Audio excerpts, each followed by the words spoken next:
Chapter 42. George McNabb was the first to speak up. He was stretched out on the only new piece of furniture in the house, a tilt-back lounge chair.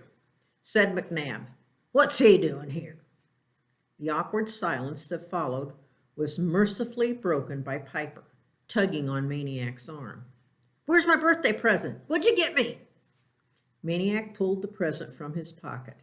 Piper exclaimed, "A watch!" "No," said Maniac. "A compass. It tells you which direction you're going." "Like to the ocean?" asked Russell. "The ocean? Mexico? Anywhere in the world. Only one thing." "What's that?" Maniac took the compass from Piper's hand. "I'm keeping it till school's over. If you go every day, both of you, then you can have it back and sail around the world." "On our raft?" Piper cheered. "Is it a deal?" Piper and Russell and Maniac did a three-way high five. "It's a deal." George McNabb pulled himself up from the easy chair and shuffled into the kitchen. He wore bareback slippers over bare feet. His white ankles were dirty. He took a beer can from the fridge and headed for the steps. "Let me know when it leaves," he said, and went upstairs. Maniac could feel the voltage that surged through Mars bar and crackled black lightning from his eyes. Quickly he clapped his hands. "Hey, isn't this a party? Where's the games?" So they played games, silly games, whose main object seemed to be shrieking and screaming. Mars bar allowed himself to be dragged into them, but his jaw was clenched and his eyes kept straying to the gaping hole in the ceiling and to the cobras who were slouching against the walls and baseboards, sipping beers and watching his every move. None of them had spoken since Mars and Maniac walked in. Of course, as far as the little kids were concerned, the highlight of the whole party was not the birthday boy, Piper McNabb, but the McNabb's new pillbox. They found every excuse to stay inside it. They fought over space at the narrow gunnery slots. When Mars bar whispered to Maniac, "What is that?" Maniac said it was a bomb shelter. Then Russell called, "Let's play rebels. White's in the pillbox, black's outside." A cheer went up and a dozen kids stampeded into the pillbox. Their gabbles circled the cinder block walls and popped from the gunnery slots. "I'm going to be white." "I'm too." "Me too. There's too many in here. We need more blacks." "Not me, not me." "We ain't got enough guns. Only the ones with the guns are in. The rest of you are out, and you're black." "Give me a gun." "I had it first." "Come on, you meatballs. Blacks is the best part. You get to charge." "Yeah, we get to lose." "Look, you can use beer cans for grenades. You can lop grenades." "Then you do it." "Well, somebody's got to be black, else we ain't playing. I'm counting. Time I hit 10, I want to see 5 of you out of here. 1. Russell counted, and no one came out. Not at 9 and not at 10. Not after 10. Maniac and Mars bar stared in silence at the gunnery slots, where wide open eyes began to appear, one pair atop another. The 3 words that Mars bar sneered, the joke that he spat out, "Yeah, bomb shelter," did not even have the moment to themselves, for just then another word, Geronimo, came plunging from the sky and landed into a floor-jarring, heart-stopping crash directly behind him. A cobra had jumped from the hole, a fat, red-haired cobra who was now rolling on the floor and laughing so hard, as were all the cobras, that his face matched the color of his hair. "Did you see him? Did you see him jump?" I never see his face. Somebody check out his pants. Check out his drawers. Oh, man, oh." Maniac had to wrap Mars bar in a bear hug to keep him from charging the fat red roller. The laughter stopped as if cut by scissors. The cobras were standing. John McNabb sauntered forward. "You got a problem, Sonny." "That wasn't funny, John," said Maniac. He could have been hurt. McNabb kept his eyes on Mars bar. "I ain't talking to you, McGee. I'm talking to Sonny here. Don't you like our party, Sonny boy?" Mars bar strained against Maniac's arms. You ain't got to worry about me coming to no more of your parties, Fishbelly, and you ain't got to worry about me invading this pisshole. Anybody come to a block away, they faint from the smell. McNabb advanced. Maniac shouted, "John, now you owe me one. I brought the boys back." McNabb took another step and then stayed. The Cobras stayed, and Maniac, clamping the struggling Mars bar for dear life, lugged him down a gauntlet of seething eyes to the door and the street. Mars bar wrenched free and stomped on ahead. Maniac followed. It was almost dark. High above the streetlights were buzzing on one by one. After several blocks, Mars bar wheeled. "You suckered me. You softened me up with those pick peoples, and then you bring me here. What do you think, I was going to cry? Okay, I come over, I did it, it's done. And don't you be coming around no more, you hear me, Fish?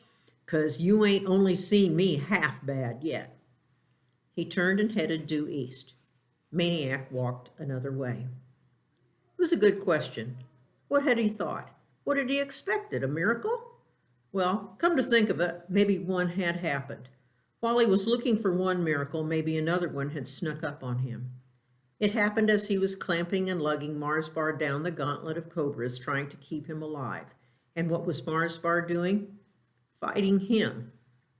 Maniac straining to get loose and bust some cobras. Outnumbered and outweighed, but not outhearted. And that's when Maniac felt it. Pride for his East End warrior, whom Maniac could feel trembling in his arms, scared as any normal kid would be, but not showing it to them. "Yeah, you're bad, all right, Mars bar. You're more than bad. You're good." Maniac stopped. He'd been walking in circles. It was dark. He turned one way and then another for the briefest moment, thinking to go home. Thinking, it's time to go home now, and then remembering that once again, he had no home to go to. Chapter 43. He slept in the park that night, and for the next dozen or so. Sometimes in the buffalo shed, other times the band shell benches or the pavilion. The nights were warm now. June was on the way. He ate when and where he could. For apples and carrots and day-old hamburger buns, you couldn't beat the deer and buffalo pens. A new Acme had opened, and the bakery section always had a tray of free samples sitting on the counter. And then there was always the Pickwells. It may have been an illusion, but it seemed that the hungrier he got, the farther Mrs. Pickwell's whistle traveled. Some dinner times, there was hardly a spot in town from which he could not hear it. He read in the library. He joined pickup games in the park. Baseball and basketball. School was letting out, and there were more kids. Mornings were the best. He would rise with the sun's color before the sun itself, before the bison, and set out. He came to think of these apple-skin hours as his special time with the town. There was not a street or alleyway or a house or a store, not even a garage, that he did not recognize. His footsteps fell everywhere but on the bridge over the Schuylkill, his eyes everywhere but on the P&W trolley trestle. And the people, most of them he did not know by name or face, yet they revealed themselves to him even as they slept. He knew them by their windows and cars and porches and toys they left outside. But most of all, he knew them by their backyards. Flowers, weeds, junk, pet houses, tree houses, vegetable gardens, rubber tires, grass ranging from desert sparse to shaggy, to trim as a Marine's haircut. The backyards were as different and as individual as faces. East End and West End, black and white, would begin only when the alarm clocks rang. For now, before sunrise, there was no divisions and no barriers. There were only the people, the families, the town. His town, as much his town as anyone's. He knew he could be sleeping right then in the Beals house, or the Pickwells, or even the McNabbs. But beyond that, for a few enchanted moments each newborn morning, he believed there was not a single home in Two Mills, not a single one that would not happily welcome him to enter and to go upstairs and curl up between its sleepers. Maybe that's why he left his bandshell bench late one night in mid-June and went to someone's backyard on Hamilton Street, someone whose leaf lettuce he had watched growing, and quietly opened the gate and closed it behind him, and laid himself down on a white wicker love seat on the back porch. From then on, he slept in a different backyard or a back porch every night. Once, finding a back door unlocked, he slept in a kitchen. Chapter 44. One morning in early July, cruising down the Appleskin Hour, Maniac thought he heard footsteps other than his own. He stopped. Only the vast quietness responded. It happened a few more times. Must be on his own footfalls echoing down the row house canyons. 2 days later, passing an alley, he thought something moved at the other end. And once, turning onto a broad street, he had the feeling, more a sense than sight, that something had just flashed around a corner 2 blocks away. When these odd sensations continued for another morning or two, Maniac knew he was not alone. So he was not totally surprised when a few mornings later he turned a corner and ran smack into another early hour cruiser. No, it wasn't the what that surprised him, it was the who. Mars Bar Thompson. They quickly bounced off each other and went their separate ways. Neither paused. Neither said a word. This was the first in a series of apparently random mergings. Intersections, alleyways. One never knew when he would come upon the other. Sometimes they found themselves running the same route, only a block apart. On one occasion, they trotted down the same street at the same time in the same direction, but on opposite sides of the street. And then one day, as it happened, they each turned a particular corner at the same moment and headed off in the same direction, side by side. Still neither spoke, not even their eyes met. They jogged silently for a block and then veered apart. The next time they dovetailed, they stayed that way for 2 blocks, and then 3 blocks, and so on. No words, no looks, just the rhythmic slapping of their sneaker soles on the sidewalk and the pulsing duet of their breathings. Stride for stride and shoulder to shoulder, breath for breath, till they were matching on all points, a harnessed pair, 2 runners become one. Morning after morning, it happened this way. The 2 of them dovetailing at an intersection and without the slightest hitch and stride cruising off together. Though each face showed no awareness of the other, they were in fact minutely sensitive to each other. If Mars Bar cranked up the pace just a notch, Maniac would pick it up in a stride. If Maniac inched ahead, Mars Bar was there. If one veered to the left or right, the other followed like a shadow. One day, one was the leader. The next day, the other. One day, Mars Bar would lead Maniac down the river, down the tracks, past the railroad gondolas, each with its mountain of coal, to the rolling mill at the steel plant where his father worked.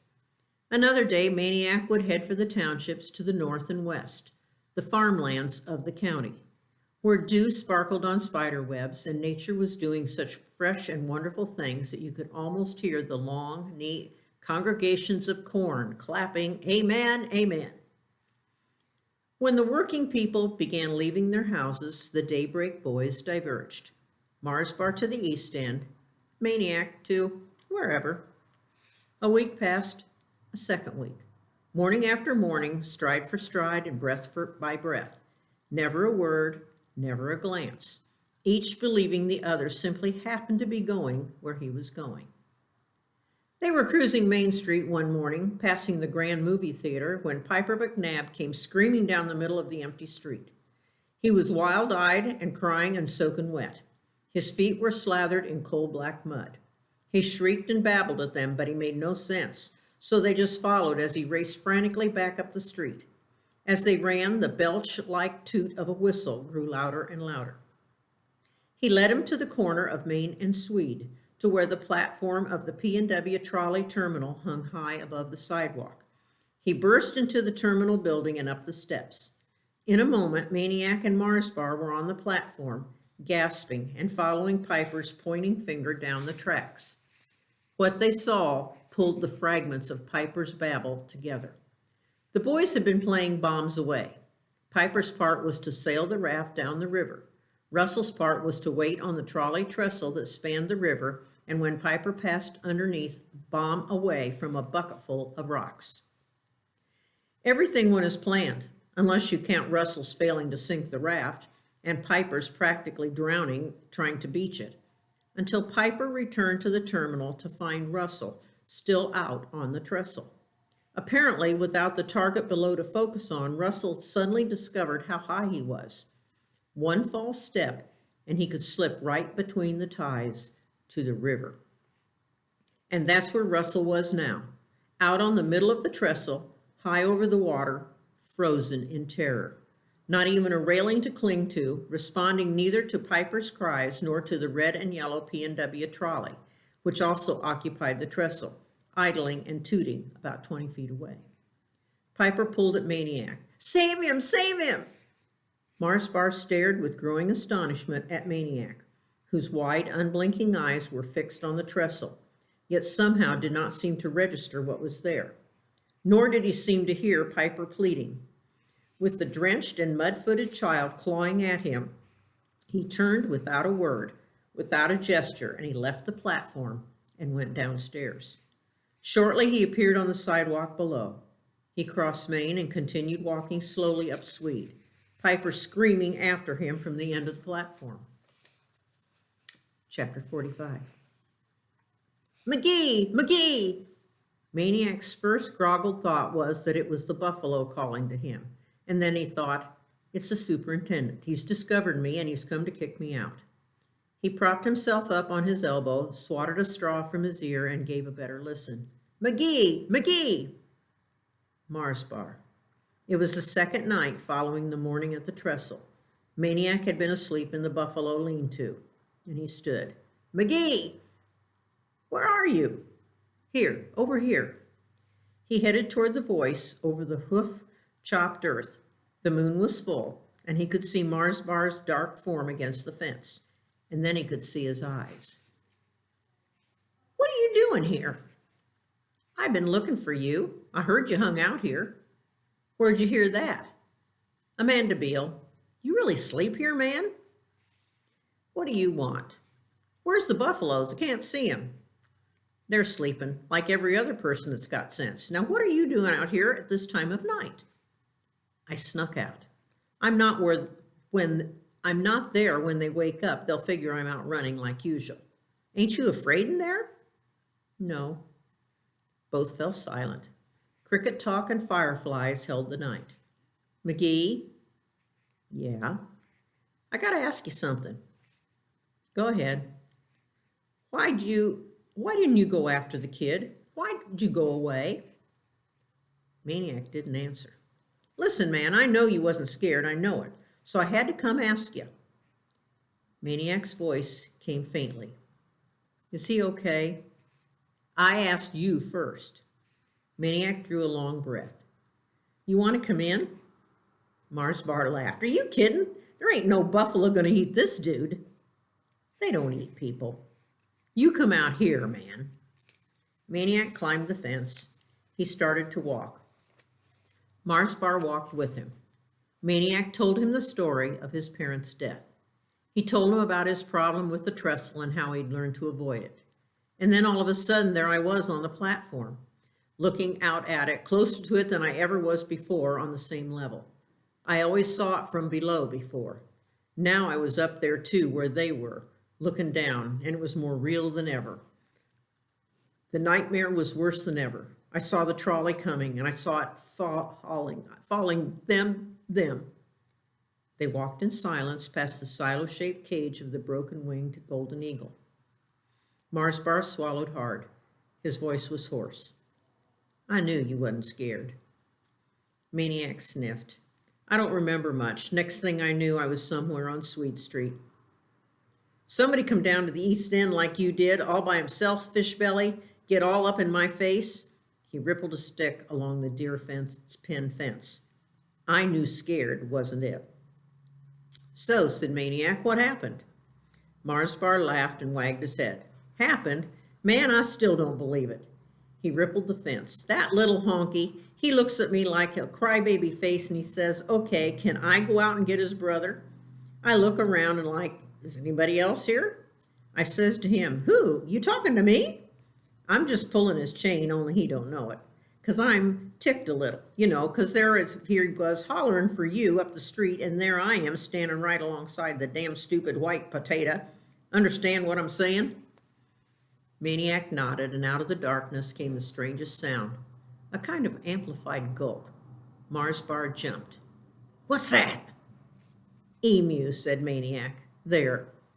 Behind the fence loomed a tall, thin neck topped by a small head. An what? Emu, the second largest bird in the world after an ostrich. They're from Australia. "I don't remember studying about no emu. You buddies with all these dudes?" "No, just the buffalo. So go ahead. What happened?" "What happened?" Mars Bar snorted. "What happened was I went out and rescued that dumb fish. Like to get myself killed." Maniac touched Mars Bar's arm. "Is he okay?" Mars Bar snickered. "Yeah, he's okay. But that ain't the main part. The main part is how he was grabbing onto me coming off the tracks, shaking, shivering, hugging, like he wanted to climb inside me. I was afraid," he shook his head and giggled. "I was afraid that fish belly was going to kiss me." They laughed. Maniac tried to picture the two of them making their way across the trestle, tie by tie, arms wrapped around each other. "And even that isn't the mainest part," said Mars Bar, his voice rising in wonder. "Even when we got off, that midget wouldn't let me go." "We're off it," I said to him. "You're rescued." But all he does is grab me harder, like he's an octopus or something.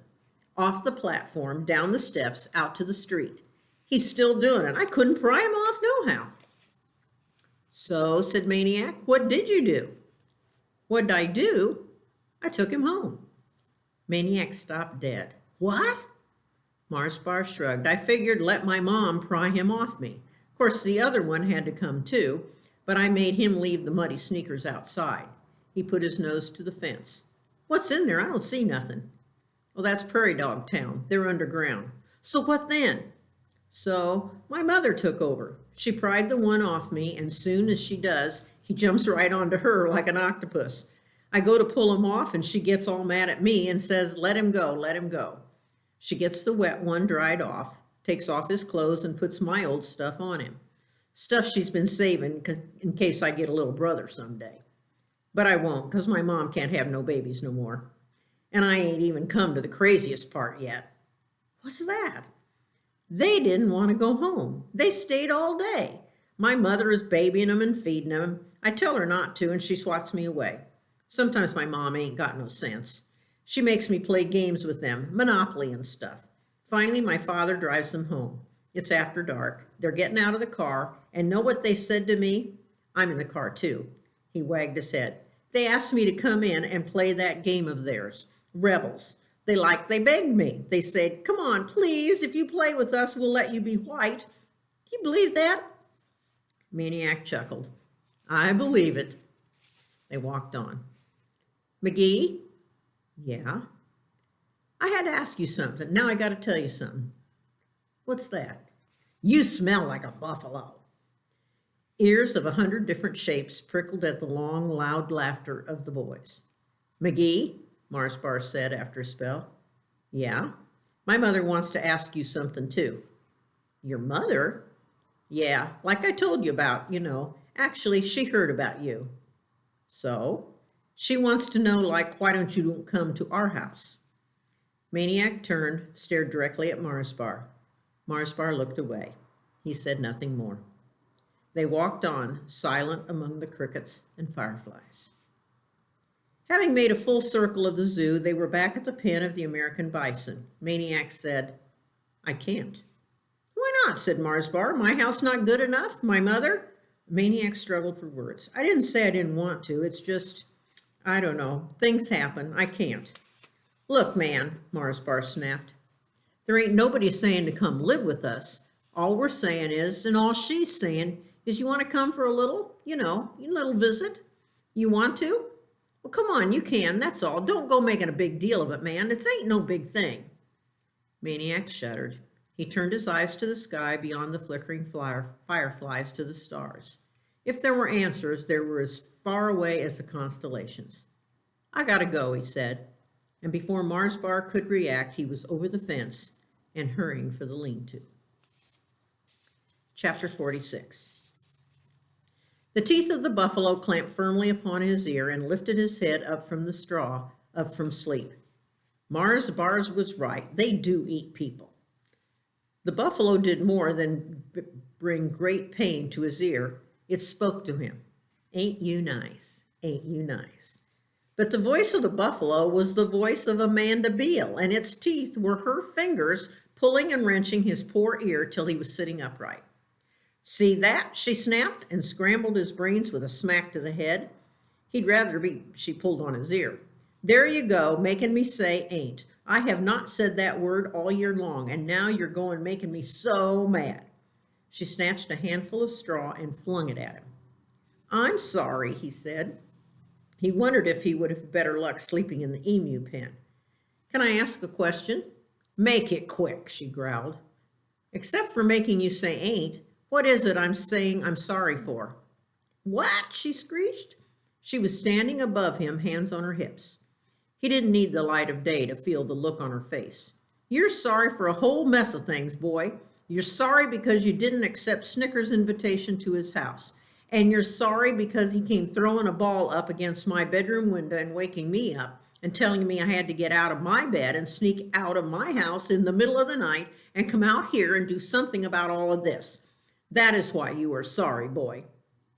Maniac yawned. Snickers? Well, that's what I'm changing his name to. How bad can you act if everybody's calling you? She said it out loud. Snickers? A voice came rasping from the fence. Shut up, girl. Maniac howled with laughter. It struck him that it had been a long time since he had reared back like this, so he just let the laughter carry on as long as he wanted. When he finally settled down, Amanda said, Okay, let's go. Huh? Said Maniac. Let's go. Where? Home. Whose? Mine, yours, ours. Come on, I'm sleepy. Oh no, Maniac opened his mouth to protest, to explain, but there was just too much. 100 nights would not be long enough to explain and to make her understand. So he simply said, I can't, and he lay back down. In an instant, he was bowled upright again, yanked by a hand he couldn't believe belonged to a girl. Don't tell me can't. I didn't come all the way out here in my nightshirt and my slippers and climb the fence and almost kill myself so I could hear you tell me can't. She was yelling. Several pens away, Prairie Dog Town stirred. Heads popped into the moonlight. You got it all wrong, Buster. You ain't got... see, she kicked him. You do not have a choice. I am not asking you. I am telling you. You are coming home with me, and you're going to sleep in my room, which is going to be your room. And I don't care if you sleep on the floor or the windowsill or what, but you're going to sleep there and not here. And you are going to sleep there tonight and tomorrow night and the night after that and the night after that and every night, except maybe once in a while if you decide to sleep over at Snicker's house. If he ever asks you again, this is not your home. Now move. She jerked him to his feet. Applause and a brief whistle came from the fence. Amanda led him by the hand across the muddy, lumpy earth. Boost me, she commanded at the fence. He boosted her, and Mars Bar helped her down from the other side. Maniac hesitated and then climbed over himself. They walked through the zoo and down the boulevard, the three of them. Amanda and Mars Bar, Snickers, and Maniac. Amanda grumbling all the way. You're more trouble outside the house than in. Now I'm going to have to throw these slippers away. There's probably buffalo poop all over them. And you better not come within 10 feet of me, boy, till you get a bath. Maniac said nothing. He was quite content to let Amanda do the talking, for he knew that behind her grumbling was all that he had ever wanted. He knew that finally, truly, at long last, someone was calling him home. And that's the end of the book. I hope you enjoyed it. Thanks for listening.